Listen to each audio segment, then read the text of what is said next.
ታሪካችን የሚጀምረው አንድ ፋርሃን የሚባል 30 ዓመት ዕድሜ ክልል ውስጥ ያለን ሰው ለመነሳት ትንሽ ደቂቃዎች የቀረው አውሮፕላን ላይ ተሳፍሮ እያየነው ነው። ብዙም ሳይቆይ ስልኩ ይጠራና ስልኩን ሲያነሳው አንድ እንደ እብድ የሚያንቀጠቅጠውን ዜና ይሰማል። አውሮፕላኑ መነሳት ጀምሮ ፋርሃን ከመቀመጫው ተነስቶ ራሱን ስቶ ይወድቃል። የአውሮፕላን አብራሪዎቹም በድንጋጤ ተሞልተው አውሮፕላኑን ወደ መሬት ይመልሱትና ፋርሃንን በዊልቸር ይዘውት ወደ ሆስፒታል መውሰድ ይጀምራሉ። ሆኖም ግን ፋርሃን በድንገት አይኖቹን ሲከፍት ራሱን እንደሳተ ሲያስመስል እንደነበር እንረዳለን። ፋርሃንም ከዊልቸሩ ብድግ ብሎ ጤናማ እንደሆነ የአውሮፕላን አብራሪዎቹን ለማሳመን መዝለል ይጀምርና ጥሏቸው ይሄዳል። ከዚያም ወደ ጓደኛው ራጁ ጋር ይደውልና ለብዙ ዓመታት ጠፍቶ የነበረው ጓደኛቸው ራንቾ ወደ ከተማ እንደተመለሰ በጉጉት ይነግረውና ዜናው ፋርሃንን እንዳስደነገጠው ሁሉ ራጁንም ያስደነግጠዋል። ራጁን በፍጥነት ሸሚዙን ለብሶ እየሮጠ ቤቱ በር ዳር ቆሞ እየጠበቁ የነበረው የፋርሃን ታክሲ ውስጥ ይገባል።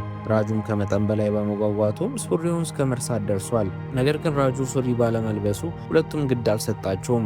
ምክንያቱም ለረጅም ጊዜ የጠፋውን ጓደኛቸውን ራንቾ ጋር ለመገናኘት ከሱሪ መርሳት ጋር ሲነጻጸር ምንም አይደለም። ፋርሃንና ራጁም ወደ ቀድሞ የምህንድስና ኮሌጃቸው ይሄዱና እዛ ኮሌጅ እያሉ በጣም ትልቁ ጠላታቸውና ተቀናቃኛቸውን ቻቱርን ያገኙታል። ለካስ ቻቱር ኮሌጅ እያሉ ከነ ፋርሃን ጋር ከተመረቁ ከ10 ዓመት በኋላ በሴፕቴምበር 5 ቀን ላይ እዚሁ ቦታ ላይ ተገናኝተው ማን የበለጠ ስኬታማ እንደሆነ ለማየት ተወራርደው ነበር። እነ ፋርሃንም ይህን ውድድር ረስቶት ቢሆንም ግን ቻቱር ግን ሳይረሳው በመቅረቱ እነ ፋርሃን ወደዚህ ስፍራ እንዲመጡ የጠፋው ጓደኛቸው ራንቾ ተገኝቷል በሚል ዜና እንዲመጡ አድርጓቸዋል። ቻቱርም አሁን ላይ ሮክሌጅ ኮርፖሬሽን ለሚባል ድርጅት ምክትል ፕሬዚዳንት እንደሆነና ሚሊዮነር እንደሆነ ይነግራቸዋል። ሆኖም ግን ሁለቱ ጓደኛሞች ስለ ቻቱር ስኬት ምንም ግድ አልሰጣቸውም። ምክንያቱም ዋነኛ ዓላማቸው ራንቾን ማግኘት ስለነበረ። ራንቾም ከኮሌጅ ከተመረቀ በኋላ ወዴት እንደሄደ ሳያሳውቅ ጠፍቷል።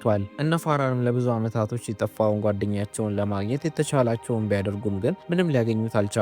ለዛም ቻቱር እዚህ ድረስ አስመጥቷቸው ጊዜያቸውን ስላባከነባቸው ተበሳይቶ ሊደበድቡት ሲሉ ቻቱር ራንቾ ሲምላ የሚባል ከተማ ውስጥ እንዳለ ይነግራቸዋል። ቻቱርም ለነ ፋርሃን ስኬቱን እንዳሳያቸውም ትልቁ ተቀናቃኙ ለሆነው ለራንቾ ስኬቱን ለማሳየት ስለሚፈልግ ወደ ሲምላ ከተማ እንሂድ ብሏቸው ይዟቸው ይሄዳል። በመንገድ ላይም ሳሉ ፋርሃን ወደ ኮሌጅ የገባበትን የመጀመሪያ ቀኑን ማስታወስ ይጀምራል። የዛኔም እሱ ራጁና ራንቾ አንድ ዶርም ተመድበው ነበር። ፋርሃንም እዚህ ኮሌጅ የገባው መሐንዲስ መሆን ፈልጎ ሳይሆን የአባቱን ፍላጎት ለማሟላት ብሎ ነው የሚማረው።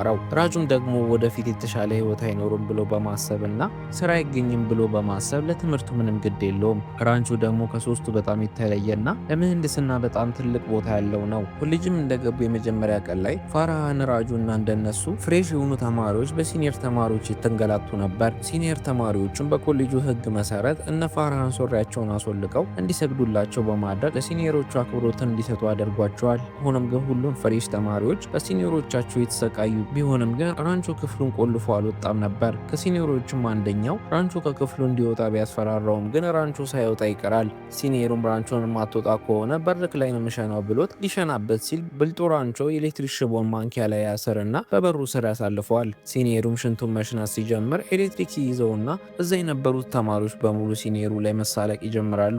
ፋርሃንና ራጁም በራንቾ ድርጊት በጣም ይገረሙበታል። ትዕይንቱ የሚቀየርና የኮሌጁ ዲን የሆነውን ቪሩን እናያለን። ቪሩም ጨካኝና አረመኔ የሆነ ዲን ስለነበረ የኮሌጁ ተማሪዎች ቫይረስ ብለው ቅጽል ስም አውጥተውለታል። ቫይረስም ህይወት ውድድር እንደሆነችና ተማሪዎች ስኬታማ ለመሆን እሱ የሚላቸውን ነገር በትክክል ማድረግ እንዳለባቸው የሚያምን ጥብቅና ወግ አጥባቂ ሰው ነው። በየዓመቱም ቫይረስ ፍሬሽ ተማሪዎቹን ኮሌጁን እያስጎበኛቸው ሁሌ ከመምህሩ ስላገኘው ልዩ እስክሪብቶ እንዳወራላቸው ነው። እስክሪብቶውን በሳይንቲስቶች የተሰራ ሲሆን አብዛኛው እስክሪብቶ ጠፈር ላይ ስለማይሰራ ይህ እስክሪብቶ በተመራማሪዎች ተሰርቶ አስትሮኖቶችን ጠፈር ላይ እንዲጠቀሙት የተሰራ ልዩ እስክሪብቶ ነው ብሎ ይነግራቸዋል። ቫይረስም ፍሬሽ ተማሪዎቹን እስክሪብቶውን ለእንደሱ አይነት ጎበዝና ተሰጦ ላለው ተማሪ ለመስጠት ቢፈልግም ግን 32 ዓመት የሥራ ዘመኑ ላይ እሱን እስክሪብቶ ለመስጠት በቂ የሆነ ተማሪ አላገኘሁም ይላቸዋል። ይህንንም ነገር ሁሌ ለኮሌጁ ተማሪዎች የተናገረ ሲሆን አንድም ተማሪ ጥያቄ የሚባል ጠይቆት አያውቅም። ግን ጎበዙና ደፋሩ ራንቾ አስትሮኖቶቹ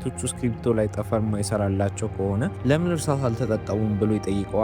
ቫይረስም ደንግጦ መልስ ያጣና ከጉብኝቱ በኋላ መልስልካለሁ ይለዋል። ከጉብኝቱም በኋላ በመንገዳቸው ላይ የኮሌጁ ጽዳት ሰራተኛ ሚሊሜትር ራንቾ ዲኑን መመለስ የማይችለውን ጥያቄ ስለጠየቀው አድንቆት ያሞግሰዋል። ራንቾ ሚሊሜትር ገና ልጅ ስለነበረ ትምህርት እንዲማር በማለት ዩኒፎርም የሚገዛበትን ገንዘብን ይሰጠውና ትምህርቱን እንዲማር ይመክረዋል። ራንቾም እንደ አብዛኞቹ ተማሪዎች ለአስተማሪዎቻቸው አሻንጉሊት አይደለም፣ ይልቁኑ ለምህንድስና ትልቅ ፍቅር ስላለው አስተማሪዎቹ በጥያቄው እንደ እያፋጠጠና መልስ ሲያጡ ራሱ መልስ እየሰጠ አስተማሪዎቹን ያሰለቻቸዋል። አስተማሪዎቹም ራንቾ ጥያቄ ማብዛቱን እንደ ተንኮል አስበውት ሁሌ ከክፍል እንዳባረሩት ነው። ለዛም ራንቾ እንደሌሎቹ ተማሪዎች ዲግሪ ለማግኘት ሳይሆን የሚማረው ለእውቀት ነበር የሚማረው። በኮሌጁም ውስጥ ልክ እንደ ራንቾ አይነት አንድ ተማሪ ነው ያለው። እሱም ሮይ ሲሆን የ4ኛ ዓመት ምህንድስና ተማሪ ነው። ሮይም አንድ ብሩህ የሆነ ፕሮጀክትን ሲሰራ የቆየ ቢሆንም ግን ሮይ ፕሮጀክቱን ባለመጨረሱ ምክንያት ቫይረስ የማስረከቢያ ቀንክን አሳልፍካል ብሎ ፕሮጀክቱን ሳይቀበል ይቀራል። ይባስ ብሎም ቫይረስ ወደ ሮይ አባት ደውሎ ልጁ እንደማይመረቅ ይነግረዋል። ይህ ዜናም አባትየው ከባድ የሆነ ጭንቀት ውስጥ ቢከተውም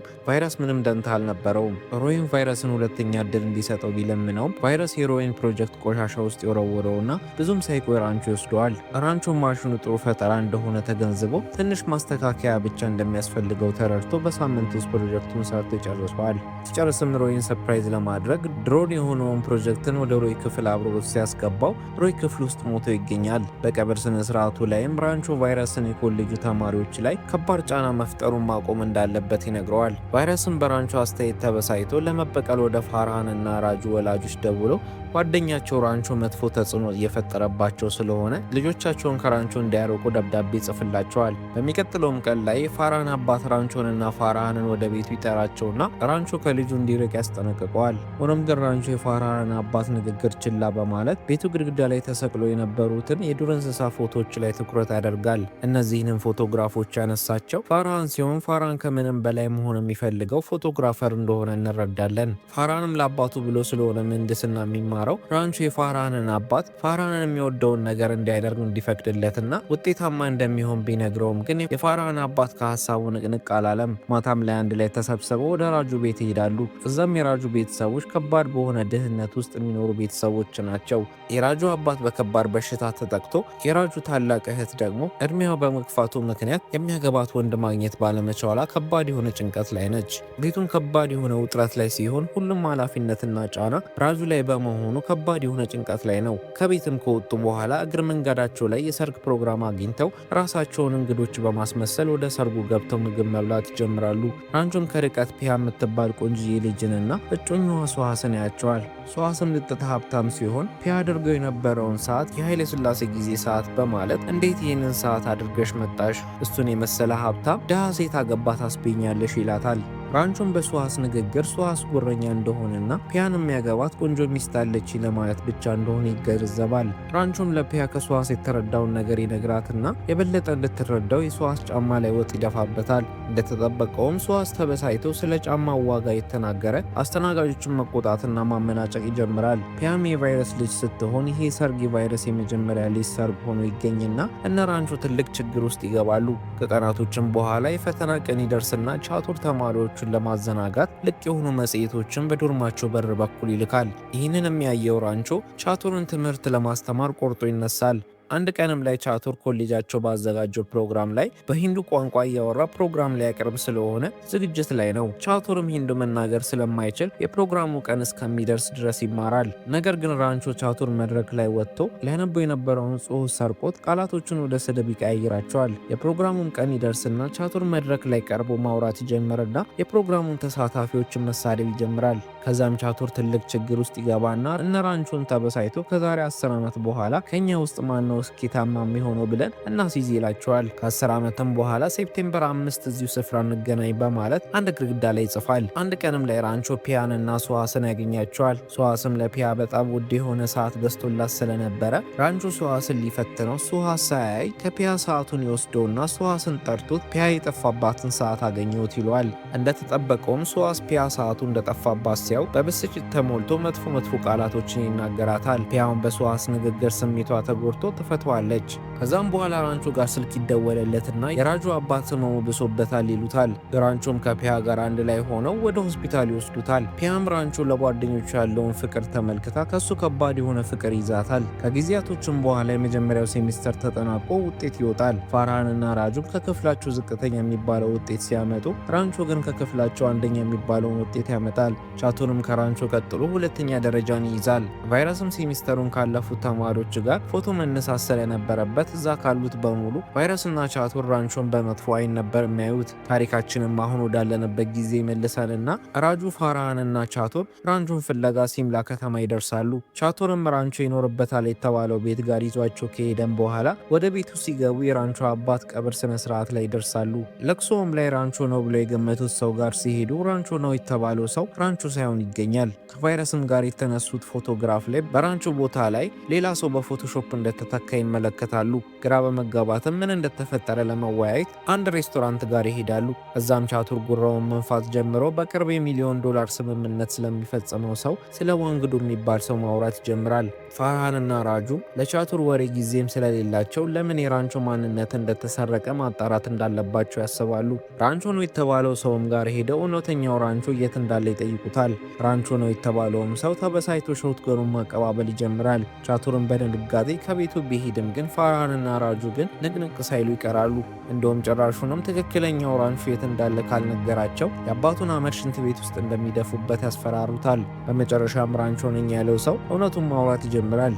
እሱም ምንም ያክል ራንቾ ያልሆንኩኝ ቢመስላችሁም ግን እኔ ትክክለኛው ስሜ ራንቾ ነው። እናንተም ኮሌጅ ውስጥ አንድ ላይ የተማራችሁት ሰው የቤታችን አትክልተኛ ልጅ ከሆነው ከቾት ጋር ነው። በልጅነታችንም ጊዜ እኔ ሰነፍ ስለነበርኩኝ ያለኝን አሳይመንቶችን ሆነ የቤት ስራዎችን የሚሰራልኝ ቾት ነበረ። ይህንንም ነገር አባቴ ሲሰማ እኔ ዲግሪ የማግኘት እድል በጣም ትንሽ ሆኖ ስለተረዳ ቾት የኔ ማንነት በመውሰድ ትምህርቱን ጨርሶ ዲግሪ እንዲያስገኘኝ አድርገነዋል። ይህንንም ካሳካ በኋላ ከአካባቢው እንዲጠፋ አድርገነዋል ይላቸዋል። ከዛም ትክክለኛውን የቾትን አድራሻ ከሰጣቸው በኋላ እሱን ፍለጋ መንገዳቸውን ይጀምራሉ። ትዕይንቱም ወደ ኋላ ይመልሰንና እነ ራንቾ የኮሌጅ የመጨረሻ ዓመታቸው ጋር ይወስደናል። እዛም ቫይረስ ተማሪዎቹን ይሰበስብና ከ2 ወር በኋላ ለስራ የሚመለምላቸው ድርጅት እንደሚመጣ ይነግራቸዋል። ፋርሃንና ራጁንም መድረክ ላይ ጠርቷቸው እያሸማቀቀ እነዚህ ደካማ ተማሪዎች ስለሆኑ ማንም አይቀጥራቸውም እያለ ይቀልድባቸዋል። በዛን ቀን ማታም የሶስቱ ጓደኛሞች መጠጣት ጀምረው ይሰክራሉ። አንድ ላይ ሆኖም ሳለ ራንቾ ፋርሃን አድናቂው ለሆነ ፎቶግራፈር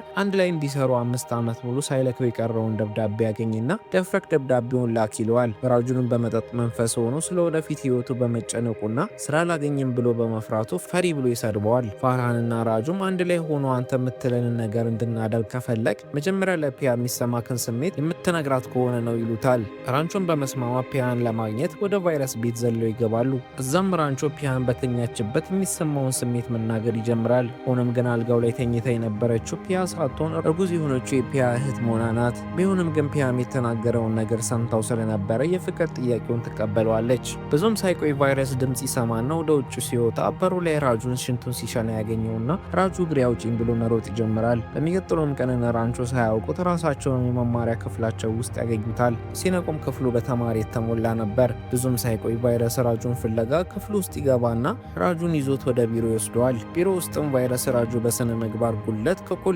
ተባረካል ይለውና ራጁ በተቻለው መጠን ይቅርታ እንዲያደርግለት መለመን ይጀምራል። ቫይረስን መባረርክን ካልፈለከው ራንቾ ካንተ ጋር ትናንት እንደነበረ ምስክር ሆንልኝና እሱን አባረሬው አንተ ትምህርትክን እንድቀጥል ማድረግ እችላለሁ ይለዋል። ራጁ ምን ማድረግ እንዳለበት ግራ ተጋብቶ ከባድ የሆነ ጭንቀት ውስጥ ይገባና ራሱን ለማጥፋት በቫይረስ ቢሮ በኩል ይዘላል። ሆኖም ግን ራንቾና ፋርሃን ደርሰውለት ወደ ሆስፒታል ይወስዱታል። ምንም ያክልም ራጁ መትረፍ ቢችልም ግን ፓራላይዝ ሆኖ ይቀራል። ፒያም እዛ ሆስፒታል ውስጥ ዶክተር ስለነበረች ራጁን መርምራ ራጁ ምንም ያክል ማውራትም ሆነ መንቀሳቀስ ባይችልም መስማትና የሚወዳቸውን ሰዎችን ማስታወስ ስለሚችል እንዲጠነክር አበረታቱ ትላቸዋለች። ከዛ ቀንም ጀምሮ ራንቾና ፋርሃን ራጁን ለማስደሰት የተቻላቸውን ቢያደርጉም ግን ራጁ ምንም ሊበረታ አልቻለም። አንድ ቀንም ላይ ራንቾ ፋርሃን የራጁን እህት ሊያገባት እንደሆነ የዋሸውና ራጁ ዜናውን አስደስቶት ራሱን ማንቀሳቀስ ያስችለዋል። ከዛ ቀንም ጀምሮ የተሻለው ይመጣል። የስራ ቀጣሪዎች ድርጅት የሚመጡበትም ቀን ይደርሳል። ፋርሃን አድናቂው የነበረው ፎቶግራፈር ጋር የላከው ደብዳቤ ይመለስለትና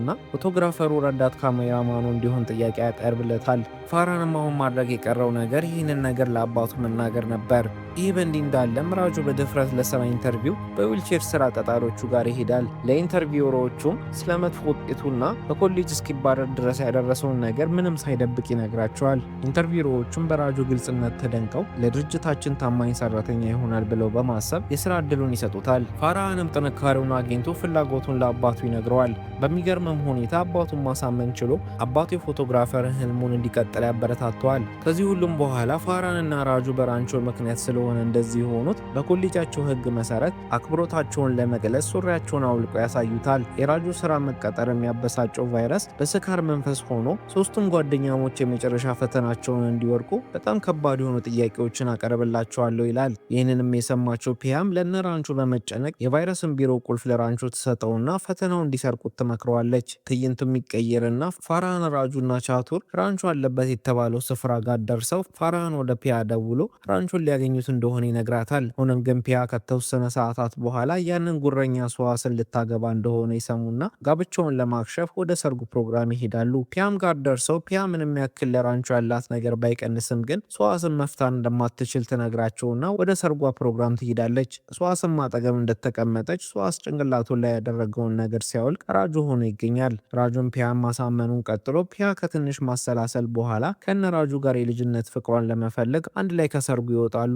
ትዕይንቱም ወደ ኋላ ይወስደንና ከፋይናል ፈተና አንድ ቀን በፊት እነ ራንቾ ወደ ቫይረስ ቢሮ ፒያ በሰጠቻቸው ቁልፍ ይገባሉ። ፋራንና ራንቾን ፈተና ወረቀቱን መፈለግ ይጀምራሉ። ከሁሉም በላይ የሚፈሩት ለራሳቸው ሳይሆን ጓደኛቸው ራጁ ፈተናውን ካላለፈ ሌላ መጥፎ ነገር ራሱ ላይ ያደርጋል ብለው ስለተጨነቁ ፈተና ወረቀቱን ፈልጎ ያገኙታል። ሆኖም ግን ፈተና ወረቀቱን ለራጁ ሲሰጡት ራጁ ፈተና ወረቀቱን አልፈልገውም በማለት ይወረውረዋል። ቫይረስም ፈተና ወረቀቱን እነ ራንቾ እንደሰርቁ ይደርስባቸውና ወደ ክፍላቸው ይመጣል። ቫይረስም ያለምንም ርህራሄ ሶስቱንም ከኮሌጁ ተባራቸዋል ይላቸውና እነ ራንቾ ሻንጣቸውን ሰብስበው ከኮሌጁ መውጣት ይጀምራሉ። ቫይረስም ወደ ቤት ሲመለስ ፒያ ቫይረስ ባደረገው ነገር ተበሳይታ እነ ራንቾን ለመፈለግ ትሄዳለች። ብዙም ሳይቆይ እህቷ ሞና ምጧ ይመጣል። ሆኖም ግን ከተማው ላይ ከባድ የሆነ ዝናብ ጥሎ ከተማው በጎርፍ የተሞላ ስለነበረ ቫይረስ ሞናን ወደ ሆስፒታል ለመውሰድ አስቸጋሪ ያደርግበታል። እነ ራንቾን ኮሌጁን ለቀው በሚወጡበት ሰዓት ላይ ስለ ሞና ሰምተው ሊረዷት ይሞክራሉ። በጎርፉም ምክንያት መምጣት ያልቻለችው ፒያ ከራንቾ ጋር ቪዲዮ ኮል በማድረግ ምን ማድረግ እንዳለበት ማስረዳት ትጀምራለች። ሆኖም ግን ሞና ለማማጥ ብትሞክርም ግን ልጁ ምንም ሊወጣ አልቻለም። ለዛ ልጁን ለማውጣት ያላቸው አንድ አማራጭ ቫኪዩም ካፕ የሚባል መሳሪያን በመጠቀም ነው። ሆኖም ግን ይህ መሳሪያ ሆስፒታል ብቻ ስላለ ራንቾ መሳሪያውን እንዴት እንደሚሰራ ተመልክቶ መሳሪያውን ለመስራት ይሞክራል። አካባቢውም ላይ የነበሩትን እቃዎችን በመሰብሰብ መሳሪያውን ይሰራና ከትክክለኛው መሳሪያው ተቀራራቢ የሆነ ነገር ይሰራል። ይህንንም መሳሪያ በመጠቀም ሞናን ጤናማ የሆነ ልጅ እንድትወልድ ያደርጋታል። ራንቾም እሷን ካዋለደ በኋላ ኮሌጁን ለቆ ሊወጣ ሲል ቫይረስ ያስቆመውና ልዩ ለሆነ ተማሪ ሰጠዋለሁ ያለውን ስክሪፕቶ ለራንቾ ይሰጠዋል። በዚሁም ምሽትም ላይ ቫይረስ ሶስቱን ጓደኛሞች ይቅርታ ያደርግላቸውና ፋይናል ፈተናው ላይ ይቀርባሉ። ፈተናውንም ተፈትነው ያልፉና ብዙም ሳይቆይ የምርቃት ፕሮግራም ላይ እናያቸዋለን። እንደተለመደውም ራንቾ ከክፍሉ ከፍተኛ ውጤት ያመጣል። ፕሮግራሙም ሲያልቅ ራንቾ ታክሲ ውስጥ ገብቶ ሲሄድ እነ ፋርሃንና ራጁ በመጨረሻ ጊዜ ያዩታል። ከብዙ ልፋትም በኋላ ራንቾን ለማግኘት ቢጥሩም ሳይሳካላቸው ቢቀርም ግን አሁን ላይ ትንሽ ተስፋ ያላቸው ይመስላል። ራንቾ አለበት የተባለበት ስፍራም ጋር ሲደርሱ ራንቾ ያስተምራል የተባለው ትምህርት ቤት ጋር ይደርሳሉ። ትምህርት ቤቱም ውስጥ ድሮ የተማሩበት ኮሌጅ ውስጥ ጽዳት ሰራተኛ የሆነው ሚሊሜትርን ያገኙትና ሚሊሜትር ራንቾ ትክክለኛ የትምህርት እድል እንዲያገኝ ወደዚህ ትምህርት ቤት እንዳመጣው ይነግራቸዋል። ፒያም በስተ መጨረሻ ራንቾን ሐይቅ ዳር ልጆችን እያስተማረ ሳለ ታገኘውና ተጠግተው በጥፊ መተው ትስመዋለች። ብዙም ሳይቆይ ፋርሃንና ራጁ ይመጡና ብቻቸውን ጥሏቸው ስለሄደ ይደበድቡታል። ቢሆንም ግን ቃል እንደገባው ለትክክለኛው ራንቾ ቃሉ መጠበቅ እንዳለበት ተረድተውታል። ቻቱርም ይመጣና ዋነኛ ጠላት የሆነው ራንቾን የትምህርት ቤት አስተማሪ በመሆኑ ያሾሩበትና በወር የሚያገኘውን $1,000,000 ደሞዝ ከራንቾ 5000 ሩፒ ደሞዝ ጋር ያነጻጽረዋል። ራንቾ ጋርም የነበረው የቫይረስን ስክሪፕቶ አይገባክም ብሎ ይወስድበታል። እነ ፋርሃንም ራንቾን ትክክለኛው ስሙ ማን እንደሆነ ይጠይቁትና በሚገርም ሁኔታ ቻቱር $1,000,000 ውል ሊፈጽም ነው ያለው ሰው ዋንግዱ እንደሆነ ይነግራቸዋል። ቻቱርም ዋንግዱ ራንቾ እንደሆነ ሲያውቅ ውሉ እንዳይቋረጥበት በመፍራት ይቅርታ ይጠይቀውና እንደ ኮሌጃቸው ባህል መሰረት አክብሮቱን ለማሳየት ሶሪውን እያወለቀ እያየን ታሪካችን ያልቃል።